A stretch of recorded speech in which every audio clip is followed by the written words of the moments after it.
We are live. We can set it up. Let's get it. Come back in 30 minutes. Yo, what's going on, everybody? This is Don't You Know Real Estate. I'm out here with Franklin. What's up, everyone? Hope everyone's doing awesome. If you guys don't know me, my name is Franklin Cartucci, real estate investor out of the Twin Cities. And we have here Jacob Simpson. We're super excited to have Jacob Simpson on the show. I connected with Jacob when I first went out to Arizona for Kiki lunch, and he came over to the crib and we chopped it up for some hours, and I just learned a lot from him. And I'm just excited. Yeah. Well, for the ones who don't know Jacob, we want to give him a proper introduction on who he is, what he does, and so everybody, this is the one and only Jacob Simpson. I want to say Dispo King. There we go. He's the person that will really help you scale your business in ways, that we all hope. He's somebody that when you're out there putting in the work, he's out there making the relationships, making, the connections. He's out there actually doing the deals and being supportive to people, JVing with people. Like, he really demonstrates collaboration over competition. And in this business, more relationships you have, the more opportunities you create. And he is the prime example of that. So I'm honored to have him on the show. What's going on, brother? How you doing? What's going on, guys? I appreciate it. I definitely appreciate you having me on, and I can't wait to share some knowledge with everyone. Dude, 100%. So we'll get right into it right away. Honestly, man, how did you even, for the people that don't know, how did you even get into real estate? How did you find wholesale real estate? What got you into this industry? For sure. So originally, I guess, kind of going back to college, I wanted to be an engineer. And then I went into my classes and I learned that engineer, you had to have a lot of science classes. And I was like, man, I'm not trying to take physics and biology and chemistry. And I was like, after that, I knew I wanted to be a business owner. So I ended up jumping in entrepreneurship for my major. So fast forward, I ended up not doing anything with I ended up getting my major was management with an entrepreneurial concentration, but I didn't go into a manager role. I went into sales after college. Okay. All right. So I knew from there, I didn't want to be in a 9-to-5 role. And that's, I think, why I kind of jumped into sales, because I could make my own money and kind of do my own hours. But I was already looking at Amazon FBA. I was dabbling around with stocks. I was looking at Forex trading. I looked at that too. Yeah, I was just looking at Forex is crazy. Yeah, I was looking at literally everything I could to make money. And I was just so for me in Northern Virginia, I had to wake up at probably 5 a.m, which isn't a big deal, but I would have to commute probably an hour and a half every single day one way, go into a job that I really wasn't fond of, and then turn back around and commute another hour and a half. And in this area, I was making $45,000 a year, but in this area, everything is so expensive that $45,000 a year, you're probably living with a couple buddies, or you're still living at home with your friend or with your mom and dad. Right. So I was just I knew that this 9-to-5 route was just not for me. So ironically, one day I was playing Fortnite with my buddy. Shout out to Mike Madigan. Awesome. Yeah, shout out to Mike Madigan. So me and him were playing Fortnite, and he actually works for a title company called Allied Title. Okay. And he was like, hey, I have some people coming in here, and they're, getting some big checks, and they're doing what's called wholesaling. Okay. He started telling me about it. I'm like, this sounds like the biggest scam ever, bro. I'm not even going to look into this, to be honest with you. I appreciate the feedback, but let's just keep playing Fortnite. So fast forward, probably a week or two, my mom was like, hey, my best friend's husband, he's doing really well in real estate. You should connect with him and, kind of figure out what he does. For sure. So she gave me his number. On the way to work one day, I gave him a call, and I was like, hey man, I heard you do really well in real estate. I'm kind of looking into real estate. I haven't really been interested that much into it, but my buddy mentioned something and it piqued my interest, so I've been looking at it. Sure. He goes, I do wholesaling. I was like, what the hell? Like, I'm like, no way, bro. And he's like, yeah. So he's like, take a look at some of my videos. So I looked at one of his videos and he had made like 900,000 in 1 month. And this was back in like 20. Crazy. This was in 2018. So this was really before like wholesaling was becoming like super popular. Yeah. Like there weren't TikToks and stuff about it yet. So, you know, that 900,000 was definitely probably a little bit easier to obtain, but I'm not discrediting that by any means. That's a super big achievement. Right. So, but that piqued my interest. I'm like, damn, okay. So my buddy's mentioning this, and then I have a video of my mom's friend who's doing the same thing, and he just made 900,000. And I was like, all right, let me look into wholesaling real estate and see what this is. And so, you know, from there it was just kind of like looking up YouTube videos, and then I don't think I bought any courses yet. I think it was just YouTube videos and then like podcasts. Like I started off with like Wholesaling Inc. and you know, just kind of getting my feet wet, learning about it. For sure. Okay, I mean that's sweet. I mean that's definitely. I mean, how do I say, like it's definitely a coincidence type thing. Like happened in such a short period of time, and it worked out like that, and then so when I first started wholesaling, I didn't really think it was a scam, but I just didn't understand the concept. It was like what do you mean by that? My friend was he was doing wholesaling in high school as well. Okay. And he explained to me like you got to get under contract and sign that contract to a buyer. I just didn't understand it, So until I kind of dug into a YouTube University as well. Shout out to Mr. TTP.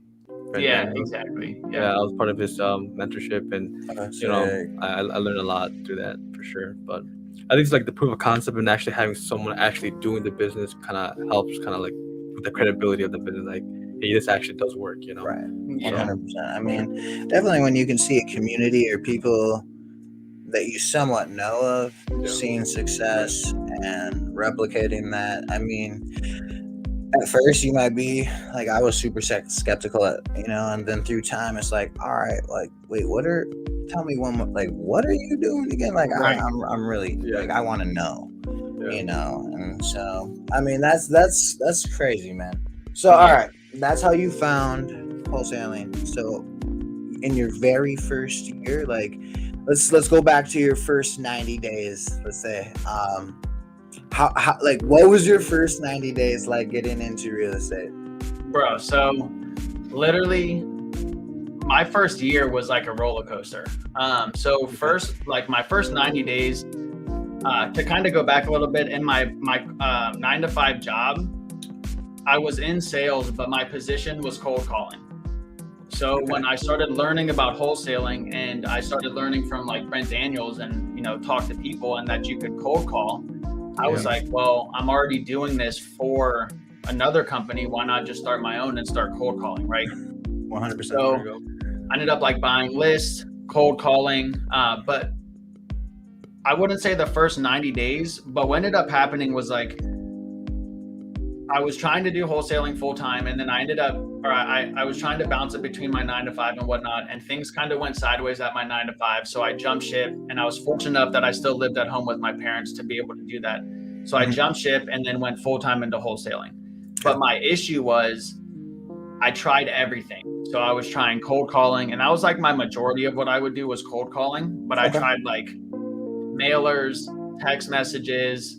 I tried door knocking at one point. I was trying like driving for dollars, pre-foreclosures. I was literally all over the place. Right. And because of that, and I was trying to do it alone.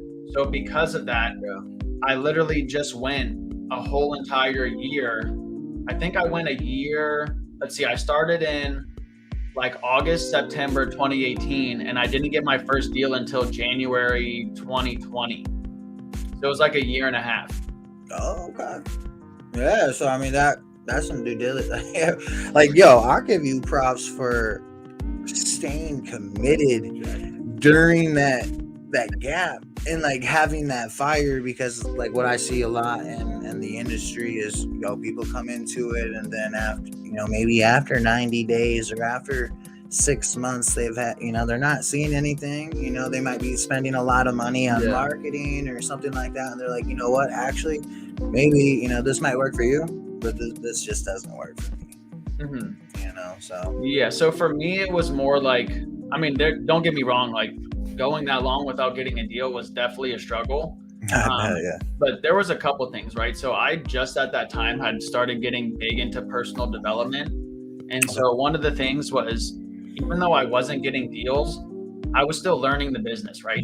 So like every time I would run into an obstacle or lose a deal or get a hiccup with a seller or something, I would always be like, okay, how can I learn how to avoid that next time? Because eventually it's going to be a point where I know how to handle every single objection. I've handled everything, and now it's just connecting the dots.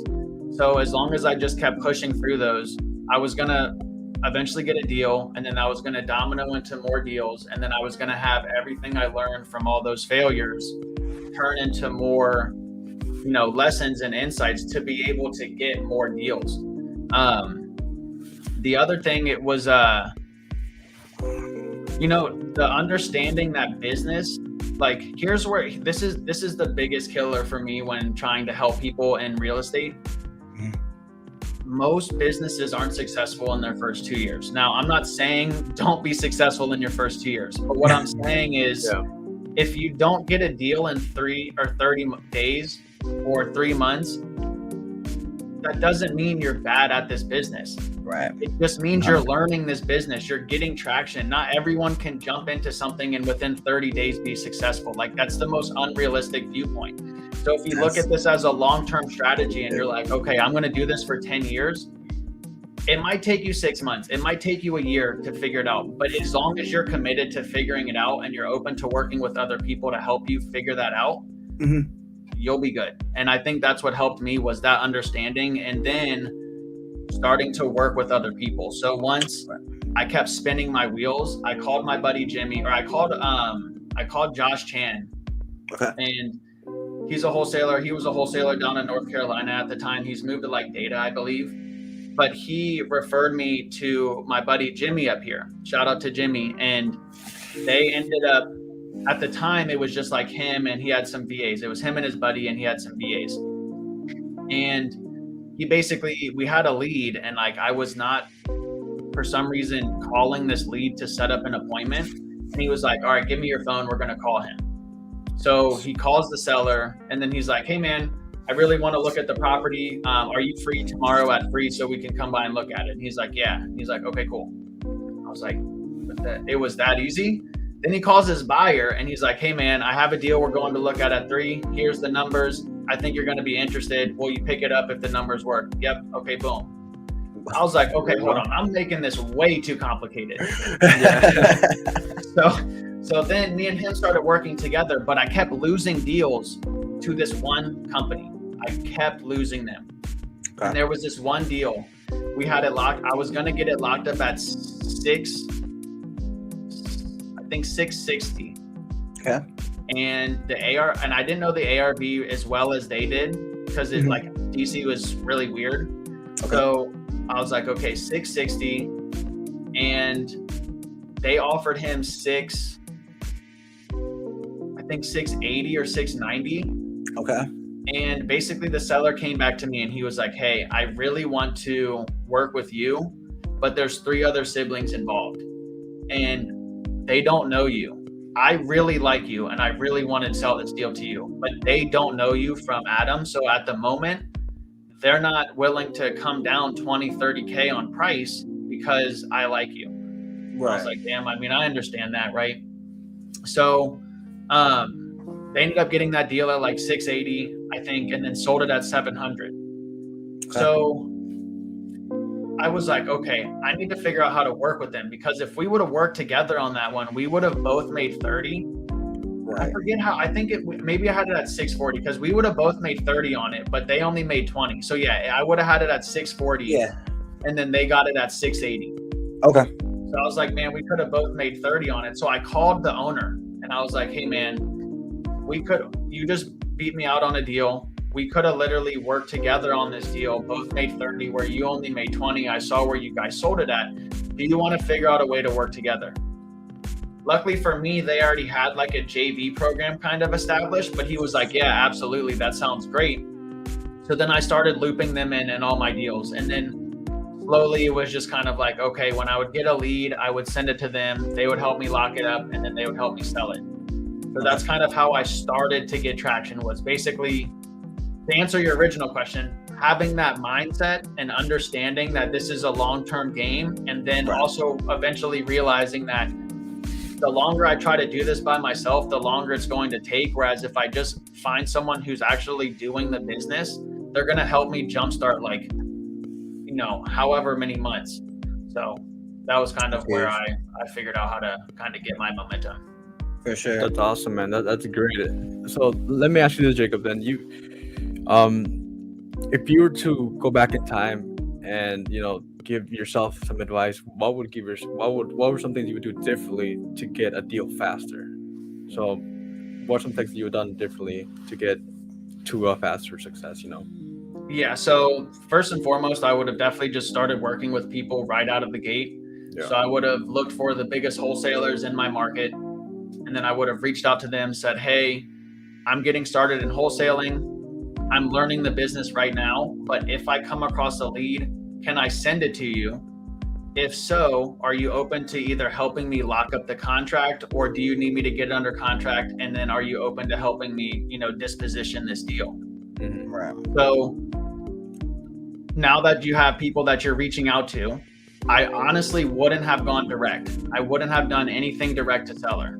Although that's a good method, I think it's a little bit, I'm not going to say a little bit more advanced because it's kind of the same game, but I don't think I would have gone direct to seller. So I would have partnered up with big time wholesalers, figured out exactly what their buyers are looking for. Well, first figured out if they're open to working with me, then figure out what it is that their buyers are looking for, and then go look at either on market deals or go to wholesalers and try to find deals through wholesalers.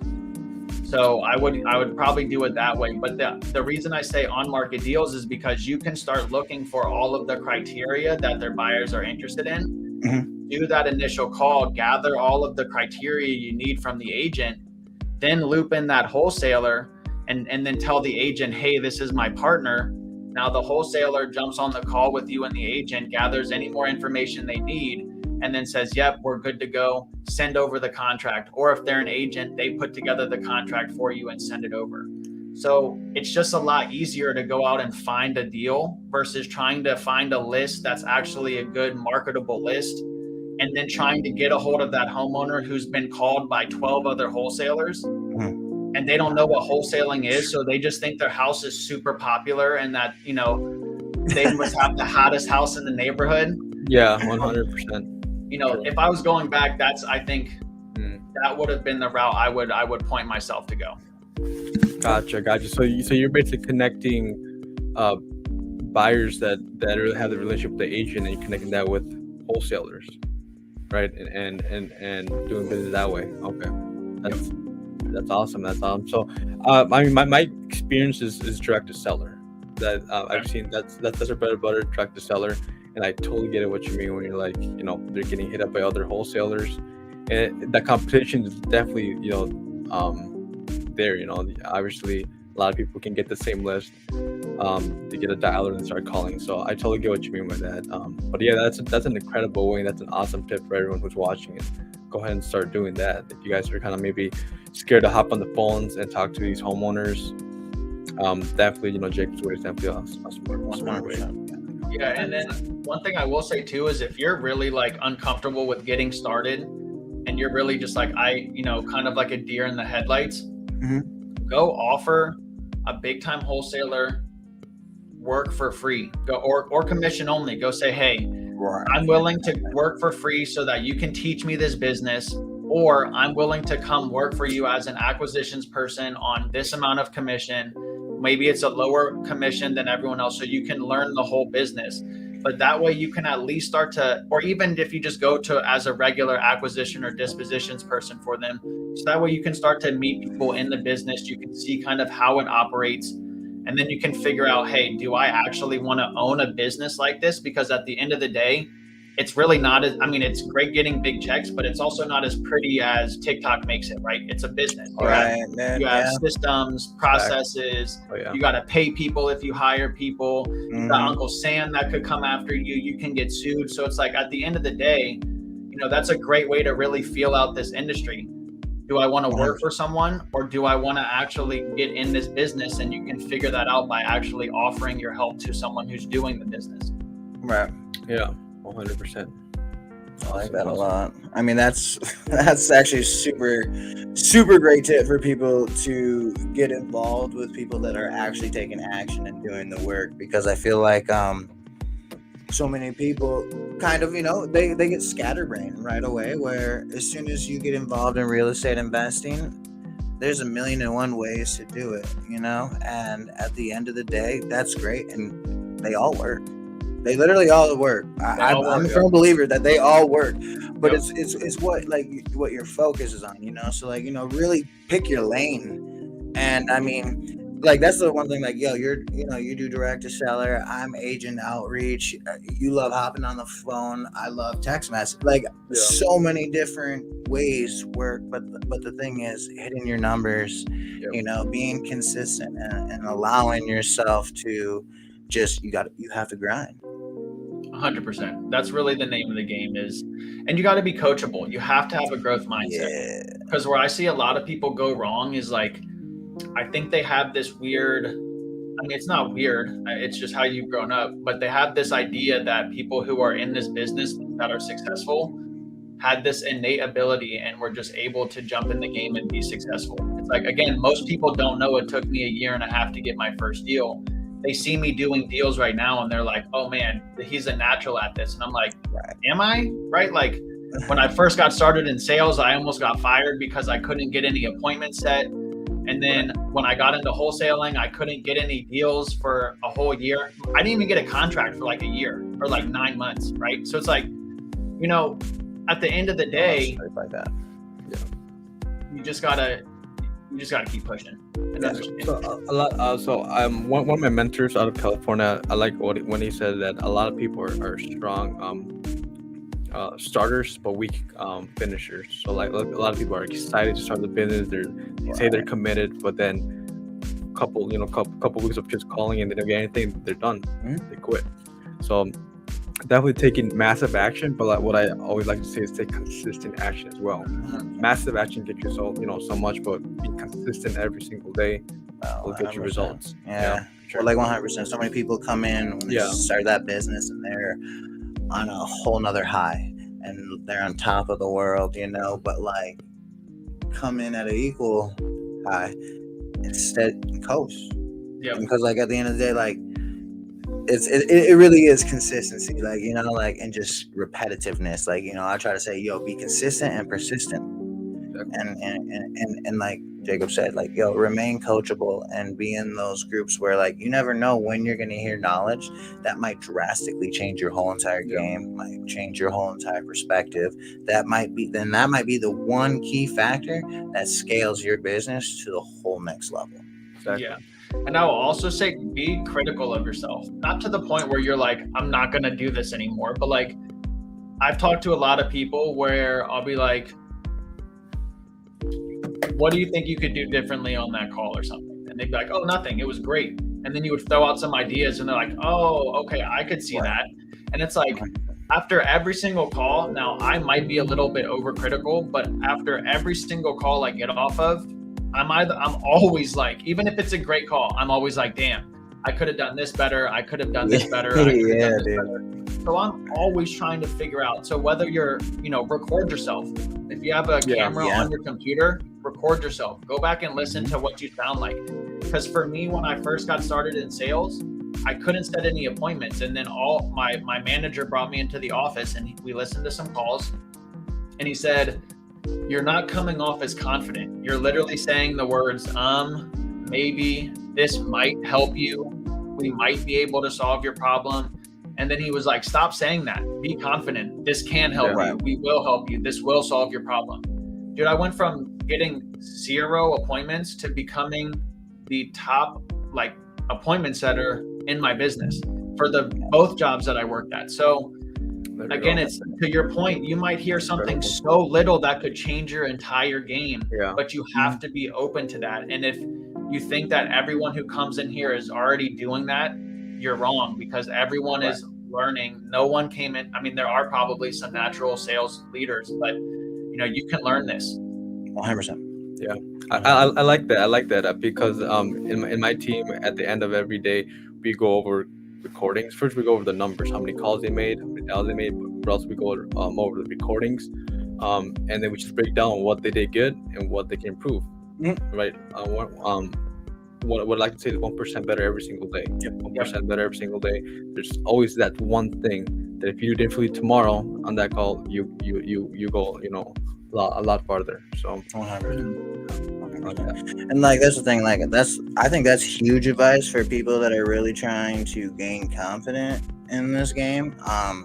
I don't know, on some systems, like for our systems that we here have at Keeley North, all of our calls are, you know, they're recorded, so we can go and replay them to, you know, hear, because you know when you sound nervous or like when things happen, you know, and exactly. A big thing is that like what I did, because I came into it really scared to get on the phones, you know, and I role played a lot. Like I would role play phone conversations and like put myself in situations that I have no idea what to say, you know, and learning how to, you know, stay calm and confident in those situations and continue the conversation, you know.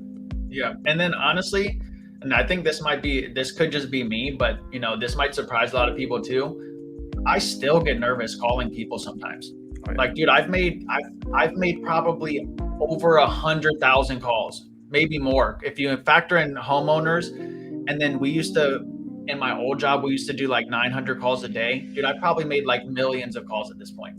I still get nervous sometimes if I have to call an agent about a retrade, or I have to talk to them about cancellations or an like extension. It's like, I'm comfortable having that call once I jump on it, but I still get butterflies and like anxious energy where I'm like, man, I don't want to have this conversation. Like, what if they start bitching me out? Like, that's natural. So I think if you're letting that prevent you from actually getting started, just know that I still get that. You're fine. Like, you just got to jump past it. Once you're on the phone, you're going to be like, oh, cool. You know? And if you don't know something, just tell them you don't know the answer. Hey, I'm actually new at this. I don't know that answer, but let me talk to my partner and get you that answer. And I'll call you right back. Exactly. I mean, that's what I did a lot in the beginning. It's like, hey, let me just confirm and double check everything with my partner, and we'll make sure we can move forward. That's what I mean, in my opinion. And when I give some advice out, I always recommend. I know it's hard. It's really uncomfortable, but I feel like when you hop on the phones and you build up that rhino skin, you build up the consistency. Regardless, if you know, you're gonna have to be talking to people. You're gonna be building relationships with agents, title companies. You gotta be talking to people. So if you get better at communicating, you get better at talking to people, understanding personalities, and you're understanding how to actually build relationships.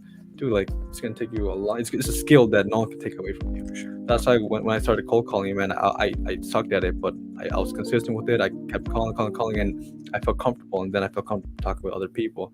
We're talking with the agents. Right. And was there anything else that you did? And like, was it just you hit those numbers to build the skin, or like, how did you become confident in what you're saying in those? You know, like, did it just happen through time, consistency, no matter what, or like, did you have certain things? That's a good question. So I had no sales experience whatsoever. Okay. But I think when you're first starting out and you do decide to go that route of hopping the phones on a dialer or do one by one calling, always use a template, use a script, right?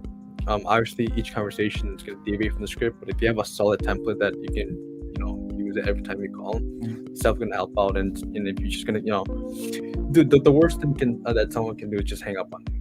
That's it, right? Sure, they might throw some slang words, here and there, but you can't get hurt. I mean, no, I mean, you don't know. I mean, it's not personal enough. Yeah, it's not personal at all. So, like, I don't know, like that. I feel like that's definitely a skill that if you have, definitely a very, very high income skill is to be on the phones, not be afraid of anyone. You can be anyone you want over the phone, anyone. So I like that. Yeah, I like that. So yeah. And you honestly, you really can. And to your point, what I tell people is I don't necessarily use a script, but I have like a kind of like a template almost.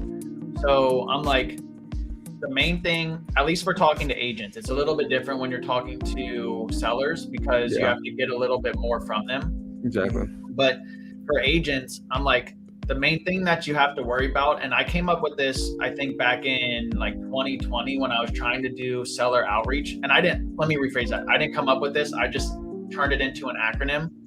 So Brent Daniels used to have the 4 qualifiers: condition, motivation, price, and timeline. But in DC, I always kept having like a squatter or something crazy pop up in there. So I was like, I need to start asking about occupancy. So what I tell people now is the main thing that you need to worry about, and you remember this acronym and you'll be good. COMPT, COMPT, condition, occupancy, motivation, price, timeline. If you get onto a call and you don't have a script and all you know is your name and COMPT, you can get through that call. Hey, my name's Jacob. Is 123 Main Street still available? Great. I have a couple questions before making an offer. Is now a good time? Awesome. Can you tell me about the condition? They tell you about it. Oh, I heard you mention there's a leak. Can you tell me more about that? Is there mold? And then you just start going off of their questions, and then you move on to occupancy. And then for motivation, right? Maybe you can't ask exactly why they're selling, but maybe you throw in some curveballs. So like, oh, I'm assuming they're selling because they are downsizing, and they're like, oh no, they're doing this. And you're like, okay, cool. So like, if you have COMPT, to your point, it's pretty similar to a script. It just allows you to go veer off with that conversation. And if you have COMPT on like a notepad, they might tell you right out of the gate occupancy, and then you just write down next to if it's vacant or if it has someone in there, and then you can go through that conversation without having to scramble and be like, what part of the script am I at? Now you can just be like, okay, I already got occupancy, I already got the motivation, they told me what they wanted. Oh, boom, I forgot condition. Is there anything major wrong with that? And then they're like, nope, blah, blah, blah. And you're like, okay, cool. I gathered all my qualifiers. I'm good to go. I'll call you back with an offer. I like that. That's really sweet. That's slick. I think a lot of people like that's a great tip right there. Yeah. If you can learn how to mold your conversations into that, I mean, like those are all the key things that we all need in the conversation. And if you can, I mean, I think people maybe get intimidated by scripts or like, oh, I'm going to be distracted because I'm reading this, or I can't be focused. You know what I'm saying? So it gives them an option to, a different way to approach it. But I know what this acronym means. So now let's tackle it this way. I think that's a sick tip. Awesome. That is, I wish I would have known that. And like, I'm going to use that. Yeah. Like, honestly, because, and talking to agents, this can happen all the time. Like if you go in with the script and your first question is condition, and let's say maybe that agent right out of the gate says, hey, I don't know if you want this one, there's a squatter living in it. Right.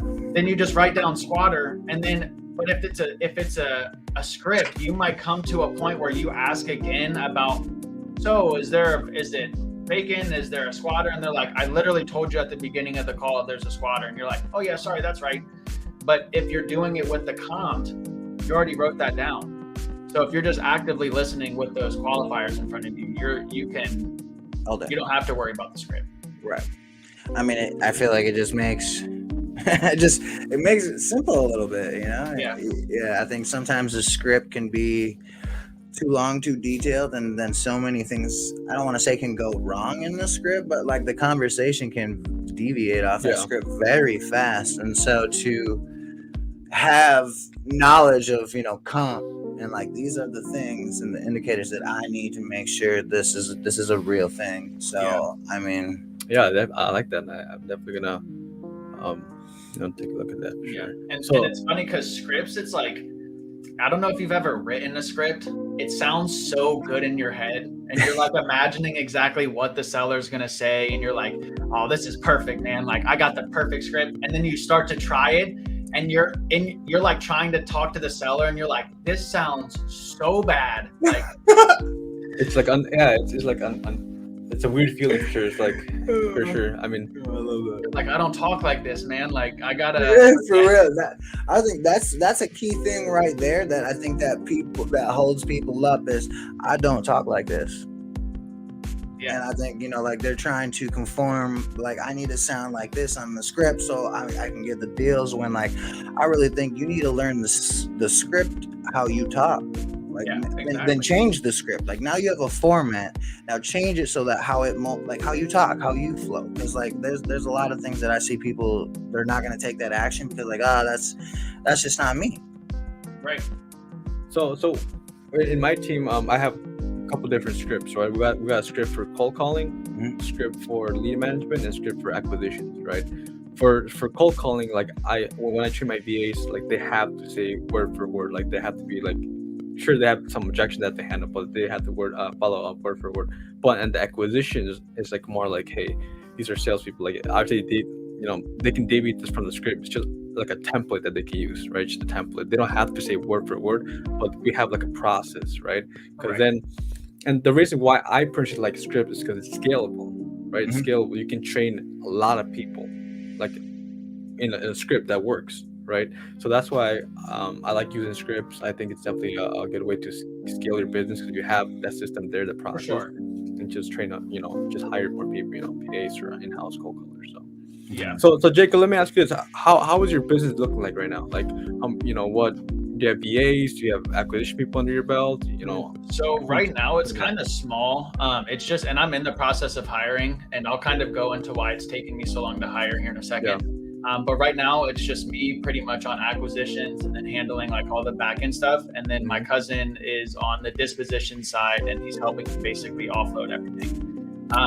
Shout out Hunter. Yeah, shout out to my buddy Hunter, or my cousin Hunter. He's also my buddy. buddy and cousin Hunter. Yeah, so originally, I brought him on and we were kind of trying to figure out like what to, like at first he was acquisitions and dispositions. So it was kind of like we didn't really have a structure in place, right? And he was 50%. And then we decided like, okay, this isn't as effective as it should be with you trying to do acquisitions and dispositions. I'm also trying to do acquisitions and dispositions. It's like we're essentially competing against each other within the same business. So it just didn't make sense. Yeah. So I was like, and he was bringing more buyers than he was deals at the time. So I was like, hey, do you think it makes sense to just jump on Dispo and, kind of go that route? And he was like, yep, that makes sense, I think. So he ended up jumping on Dispo. Cool. But then what we ran into was it was 50%. And I was like, well, damn, now if you're going to Dispo everything, I can't necessarily give my business of like 50% of my business away and still pay for all of the expenses. Right. I'm like, that just, as much as I love you, that's going to put me in a really bad position financially. And so I just can't do that. And so that put me in kind of a weird position. We got that figured out. And then the other issue I ran into, and so I would say anyone who's new, make sure you have this like set up out of the gate.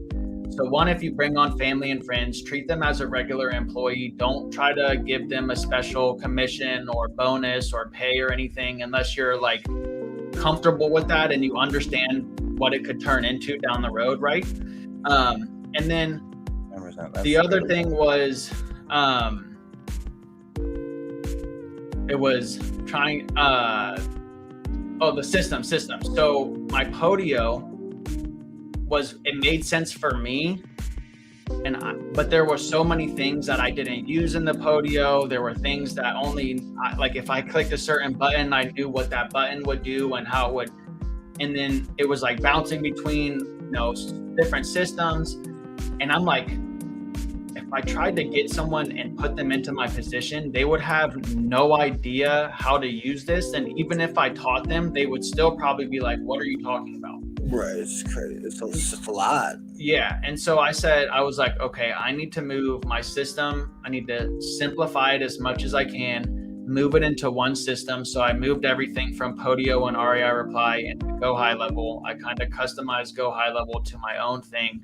And I'm eventually going to sell that. So if anyone wants to use that, I'll have that eventually. But kind of built it out into my own kind of thing. So now texting, emailing, my website you can get from there as well. Calling, literally everything will be all on Go High Level. Okay. And so what that's going to allow me to do is now be like, okay, it's simplified. If I bring on an acquisitions person, they're not going to have to jump between Podio, REI Reply, Batch, Prop, all of these different, Carrot to upload deals. They're just going to stay in one place. So it's going to make things 10 times easier. So now my plan going into 2023 is basically, I got my systems good. My cousin and I got our, structure figured out. So now I want to bring on, I'm going to say 2 or 3 acquisitions people. Okay. They're only going to be focused on MLS deals and then agent outreach as well. And then after I do that, once they start to get traction, I'm going to be on dispositions with my cousin. And then once it kind of starts to get a little bit crazy, I'll hire on another dispositions person and then probably bring on a transactions coordinator. Right.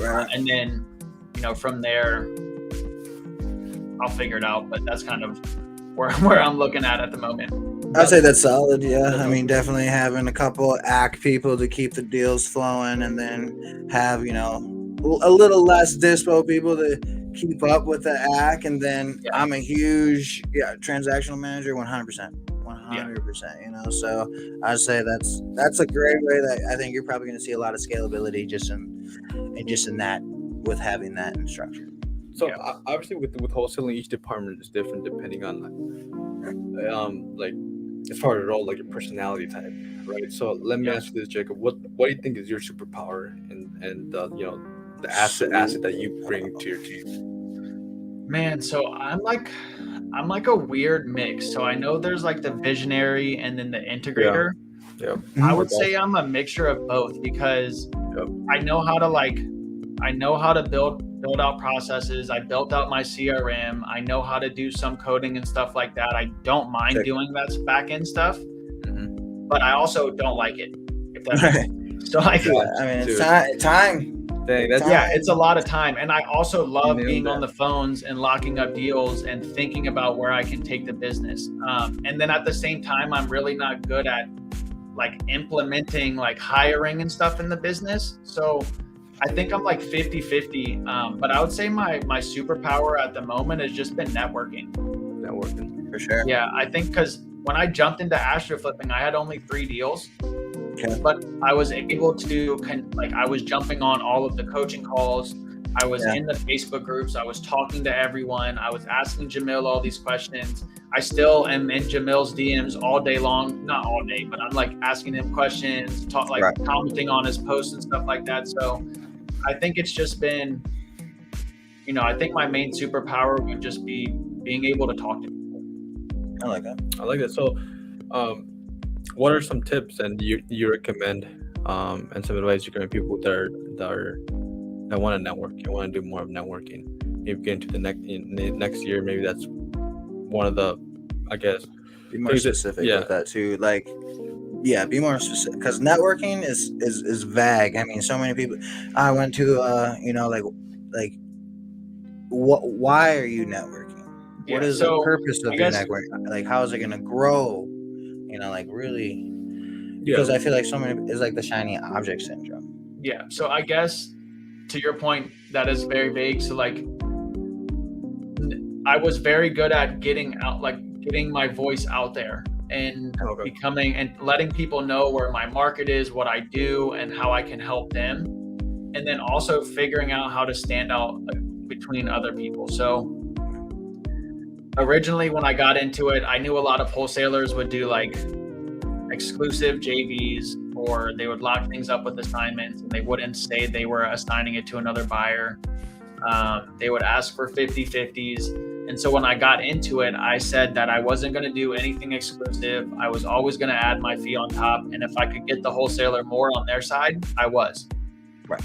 So I figured out how to separate myself from the majority of the competition in my market. But going to the networking, I was in the Facebook groups a lot, and So when they just saw you, getting my voice out there, posting, commenting on people's stuff, letting them know what I do. I'm in the coaching calls, asking Jamil questions. When people have questions, I'm answering their questions. I'm jumping on the phone with them afterwards. I'm talking to them. 100%. So it's just like, I'm not in just a room, like just, walking around saying, hi, I'm Jacob. Hi, I'm Jacob. Like, I'm actually trying to get to know people who are doing what I'm doing, especially new people, and then trying to grow together. So it's really, in the sense of marketing, it's like getting your name out there, getting your brand out there, letting everyone know what you're doing, letting everyone know that you're a resource for them if they need help, and then 100%. just keep doing that. And then eventually, like, I'm at the point now from that where people just send me deals. If I didn't market another day for the rest of probably a year, I would still get deals to me every week. Right. That's literally what it's about. And Yeah. like, you hit it on the money. Like, once you figured out your systems and everything, like, when you, like, I kind of took the same approach. I'm omnipresent. I'm gonna be everywhere. I wanna talk to you. I wanna learn how I can add my value, how you can add your value. And the thing in those groups, it's constantly going nonstop, 24/7. So the more that you're there, every post, every like, every comment, engaging every time, they consistently see your name. They consistently see what you're doing. They consistently see that you're adding value. Then like, like, that's how, like, we started scaling so fast. Is like, people are like, oh, we'll hit you up. You're gonna answer the phone. And then we help people through their first deal, and like hold their hand kind of type thing. But like that, like that's the future. Like, I don't want to say the future, but like, this is like, you have to be everywhere if you want to scale like that. And also what I like, so I'll give you a perfect example, and I'm a perfect example too, because when I came into astro flipping, people thought I was like killing it. And even now, people are like thinking that I'm doing like way more deals than I actually am doing, right? And so like, it's just because I'm very vocal like that. So I'll give you a perfect example. When we went down to Miami, I was talking to John Galan. Shout out to John Galan.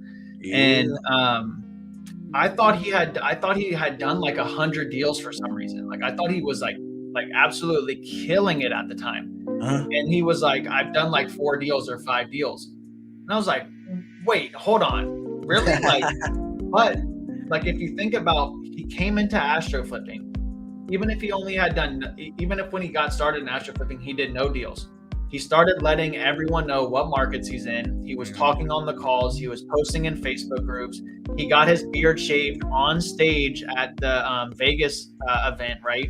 So like, people started knowing who he is. And because of that, they're thinking that he's doing a lot more volume than he is. It got the attention. Mahmood partnered up with him. And now he's getting so many deals in Tampa. He just closed like 10 deals last week. So it's like, that's sick. That's sick. He like 10 deals last week, and he probably assigned like 5 like this week, or maybe 10 this week. I don't know. He's crushing it at this point. But my point being is, when he came into astro flipping, maybe he had 0, maybe he only had 4, but he was able to get his brand himself to a point where it got the attention of a lot of people, that they kept sending him deals. People like Mahmood wanted to partner with him, and then eventually 100%. It turned into a deal machine, where now he has deals coming to him and he's doing deals like that. So yeah, man, that's what I basically mean by networking. I like that. And I think eyeballs is a new currency. If people, what was that? Like, eyeballs is a new currency. Yeah. Like, having a big audience and knowing that people, like, exactly what you said. Like, I see people online that seem like they're killing it, but probably located, they probably not doing that much deals. But because they're consistent posting on social media, they're putting their brand out there, their name out there. I can definitely see, how that's very, very effective for sure. Yeah. So, social media marketing for sure is definitely the way, and I feel like the new it's free. Sure. Like, that's the best part is, I mean, you can spend so many ways to get leads, lists, all this stuff, but at the end of the day, if nobody knows who you are, what markets you're working, what you're doing, who are you? Yeah, exactly. Nobody knows who you are. So if you're not out there branding, letting people know who you are, what you're doing, what you want to do, no one's gonna help you. Yeah. And it could be like, it really could, like, I've seen it firsthand. My buddy and I are both in astro flipping, and he'll tell you this. A lot of my deals come from astro flipping. A lot of his deals come from other wholesalers that aren't in astro flipping. And he'll say it's because he doesn't market in astro like that. Like, he doesn't post in astro. He's never really posted in astro. He's not like out there, you know, really networking with people in astro. But because I have, it's kind of put me in that student leader kind of position where now people, you know, want to do business with me. And so I really think, you know, whether it's in a community or whether it's just your local REI Facebook group, post. And it can be scary. It can be scary. Like, if you're not, like, I'm an introvert and it might not seem like it, but when I first joined astro flipping, I was the type of person who was like, I'm not gonna, at first, normally I wouldn't be talking in groups like that. I would just just go through the course and learn my own thing. But when I joined, I had that aspect of, okay, I need to work with people. So I literally made it a goal of mine to be vocal. I was like, I'm not going to spend money on this and then just go through the course. I'm going to be vocal and I'm going to be known. So whatever Facebook group you're in, just like ask questions, just post stuff. Like, eventually people are going to recognize you. You're going to become known, and you're going to start getting traction. It's inevitable. Right.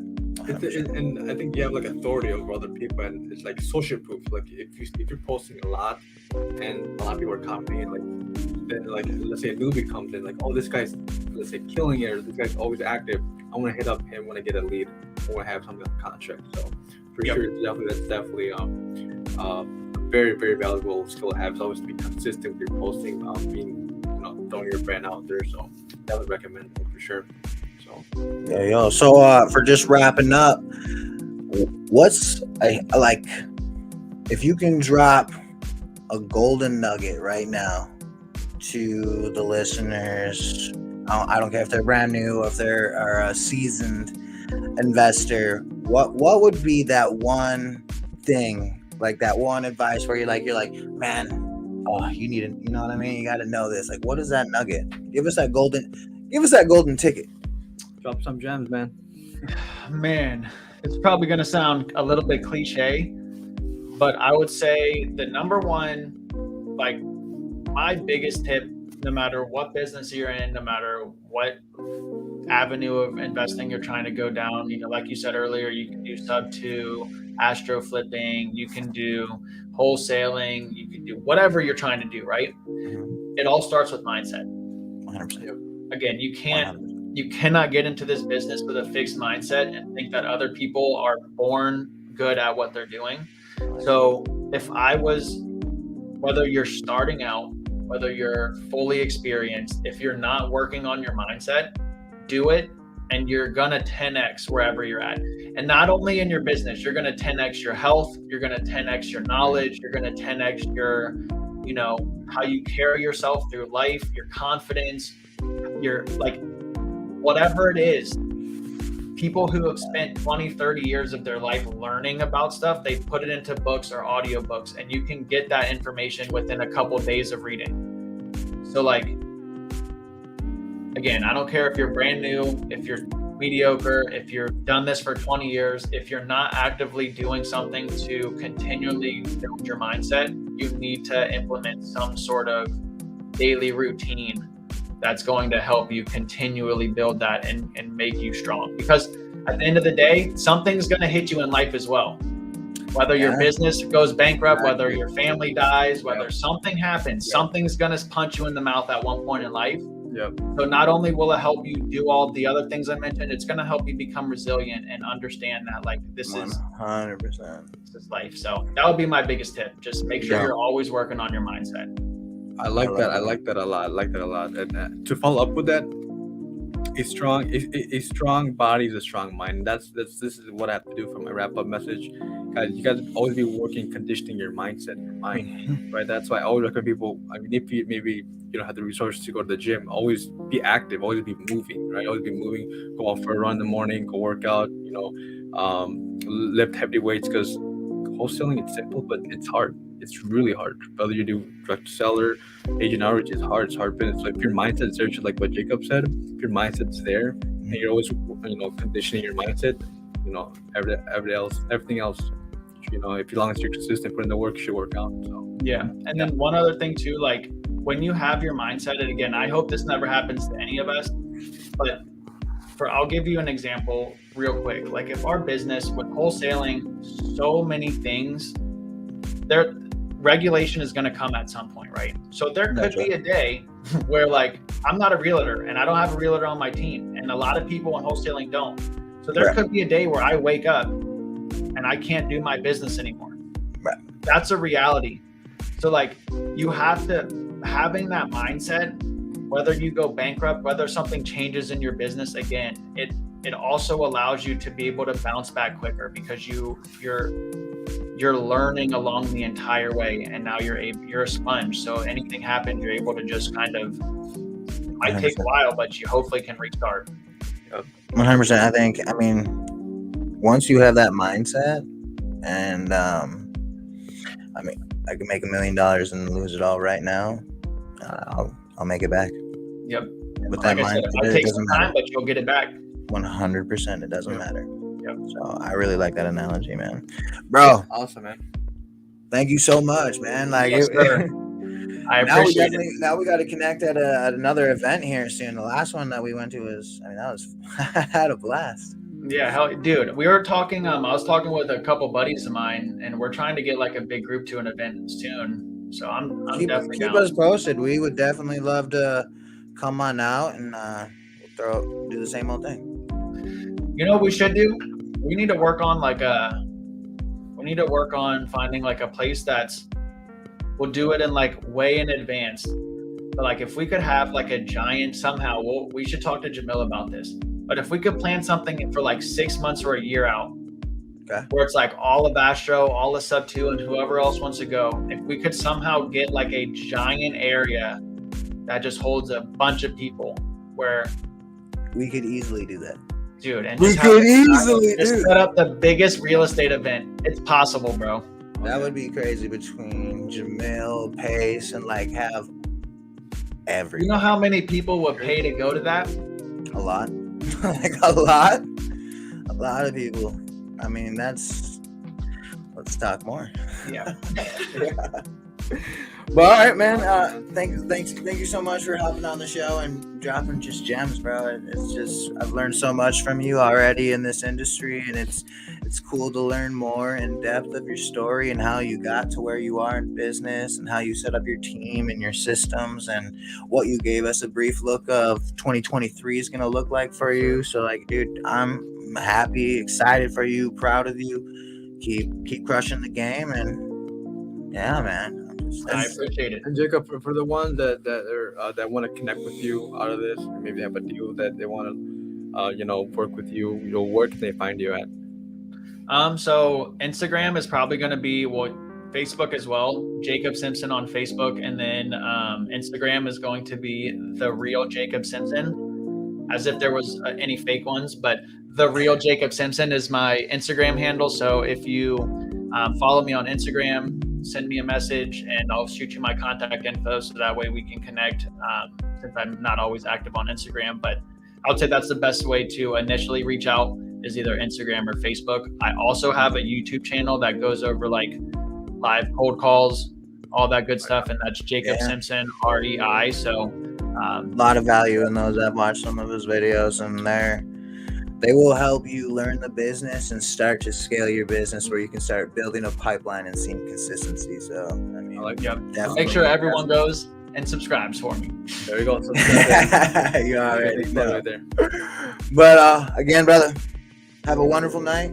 Thank you so much for dropping on. People are excited, and let's have you on again.